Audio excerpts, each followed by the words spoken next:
প্রিয় ভাই বোনেরা, এখানে ধানের শীষের প্রার্থী আব্বাস সাহেব কয়েকটি কথা বলেছেন, খেলার মাঠের কথা বলেছেন।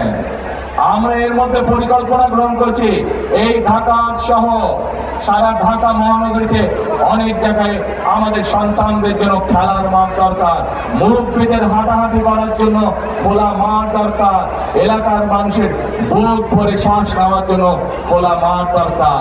ইনশাল্লাহ আগামী 13 তারিখে বিএনপি সরকার গঠন করলে আমরা এই খেলার মাঠে তৈরির কাজে ইনশাল্লাহ হাত দিব। একই সাথে এই এলাকার আরেকটি সমস্যা আছে, জলাবদ্ধতা।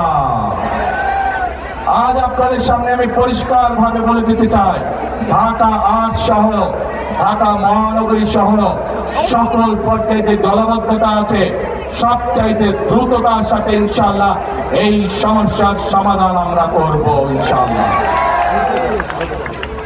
এবং একটি গুরুত্বপূর্ণ এই এলাকার মানুষের দাবি একটি কবরস্থানের, ইনশাআল্লাহ মানুষের যাতে এই সমস্যার সমাধান করা যায়, আব্বাস সাহেব নির্বাচিত হলে ওনার সাথে কথা বলে এলাকার মানুষের যেখানে সুবিধা হয়, যেভাবে সুবিধা ইনশাআল্লাহ সেটিও আমরা পর্যায়ক্রমিকভাবে ইনশাআল্লাহ বাস্তবায়ন করব।